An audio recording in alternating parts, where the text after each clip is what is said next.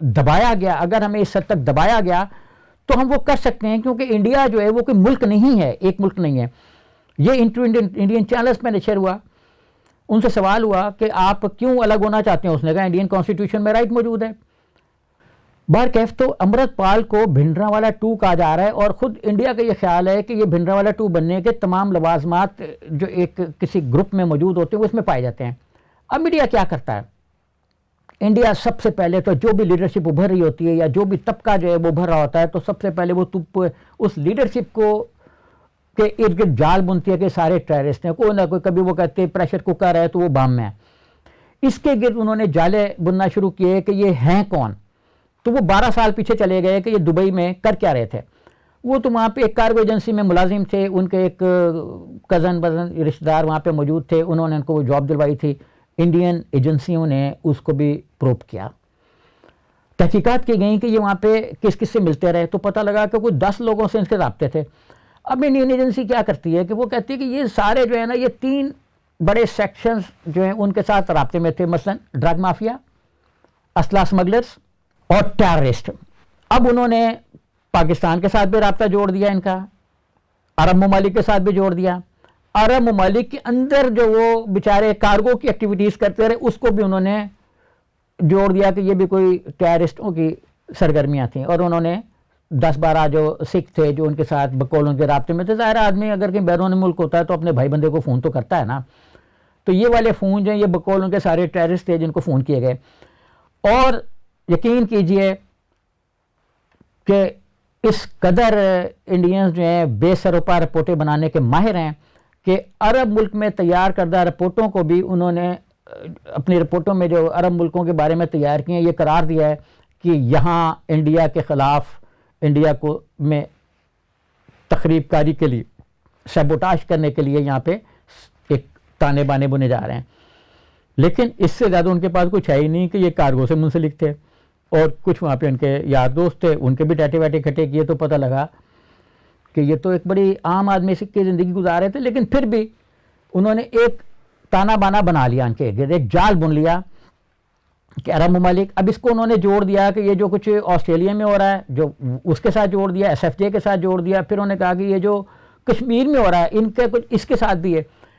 جب امرت پال کے انٹرویوز نشر ہوئے مختلف چینلز پر تو کشمیر کے بارے میں بھی سوال ہوا، اس نے کہا کہ بھائی کشمیریوں کو آپ نے دبا کے رکھا، 370 آپ نے ختم کیا۔ جب انہوں نے پوچھا ایک انٹرویو کرنے والے نے کہ کیا آپ بھارت کے ساتھ جو اس کی ایڈمنسٹریشن ہے اس کے ساتھ کوئی لڑنا چاہتے ہیں، تو انہوں نے جواب دیا کہ ہم تو امن سے رہنا چاہتے ہیں، لیکن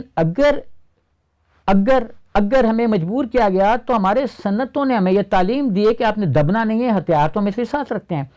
تو انہوں نے کہا کہ کیا آپ ہتھیار چلانے کے لیے اپنے ساتھ رکھتے ہیں؟ انہوں نے کہا نہیں، ہمیں ہمارے بزرگوں نے یہ بتایا ہے کہ ہمارے ہتھیار جو ہیں یہی ہمارے بزرگ ہیں، مطلب یہ ہمارا سب کچھ ہیں، یہ ہماری مذہبی جو ایک پہچان ہے وہ ہیں، اور اس لیے کہتے ہیں کہ جو ہتھیار ہیں وہ کافی اوپر رکھے جاتے ہیں ایک تکریم کے لیے، تو ہتھیار میں تلوار۔ تو انہوں نے یہ کہا کہ اگر ہمیں دھکیلا گیا تو ہم یہ بھی کر سکتے ہیں۔ انہوں نے پھر یہ صاف طور پہ کہا کہ انڈیا جو ہے وہ ریاستوں کا ایک مجموعہ ہے، ایک الائنس ہے، ایک اتحاد ہے، اور اس میں اس کے اتحاد کے قیام میں ایک شرط مضمر ہے، اگر کوئی ریاست نہیں چاہتی اس اتحاد کے اندر رہنا تو وہ اس اتحاد سے الگ ہونے کے لیے رائے شماری کر سکتی ہے۔ اب یہ ہے وہ جملہ جس پر پورے انڈیا میں آگ لگی ہوئی ہے کہ امرت پال بھنڈرانوالا 2، اور انڈیا میں وہ تاریخ دہرائی جانے والی ہے جو بھنڈرانوالا کے بعد آپریشن بلو اسٹار میں ہوئی تھی، اور ساری دنیا کی نظریں اب بھارتی پنجاب پر لگی ہوئی ہیں۔ ایس ایف جے کے لیڈرز جو ہیں انہوں نے پوری دنیا میں جو لیڈرز آ رہے ہیں وزرائے خارجہ پہلے مرحلے میں انڈیا، ان کو یہ باور کرایا ہے کہ آپ انڈیا کو اس چیز پر راضی کریں کہ وہ جلد از جلد انڈیا کے اندر خالصتان کو یعنی مشرقی پنجاب کو انڈیا کا حصہ رہنا ہے یا نہیں رہنا ہے، ایک الگ ملک بننا ہے یا نہیں بننا ہے، آزاد کرنا یا نہیں کرنا ہے، اس پر ریفرینڈم کرائیں۔ اور اگر یہ ریفرینڈم ہو گیا تو بھارتیہ جنتا پارٹی مشرقی پنجاب میں بہت برے طریقے سے ہاری ہوئی ہے، اور آپ یعنی وہ کی جو عام آدمی پارٹی ہے وہ یوں ابھری ہے بلڈوز کرتے ہوئے دہلی میں اور ادھر، اور آپ سن رہے ہیں کہ ہریانہ میں بھی شاید جلوس نکلے گا، جلوس مطلب جنازہ نکلے گا مقبولیت کا بھارتیہ جنتا پارٹی کے۔ تو ہم امید کرتے ہیں، کیونکہ ہمیں جو بیرون ملک سے اشارے مل رہے ہیں، اشارے مینز جو مختلف تحاریر سے پتہ چل رہا ہے، جو مختلف ڈسکشن سے اور میٹنگ سے باتیں سامنے آ رہی ہیں، وہ یہی ہیں کہ G20 جہاں انڈیا کے لیے ایک ایکسیس کا راستہ نکلے گا اس کے لیے، وہیں اس کے لیے بہت سے اندیشے بھی ہیں، اور سب سے بڑا اندیشہ خالصتان کے مسئلے کا ہے جو پوری طاقت کے ساتھ ابھرے گا، اور 2002 کے گجرات میں مسلم کچھ فسادات ہیں جو یقینی طور پر اس 200 جو ان کے اجلاس ہوں گے اس میں کہیں نہ کہیں ان کی بازگشت سنائی دے گی، اور ہمیں بھی اپنی جو آوازیں ہیں جو ہم پر ظلم ہوا ہے، ہم سے مطلب مسلمان بھائیوں پر انڈیا میں، ان کی آواز بننا چاہیے۔ تو سہیل مرغوب کو اجازت دیجیے، اگلے پروگرام تک ہم پھر حاضر ہوں گے۔ پاکستان زندہ باد۔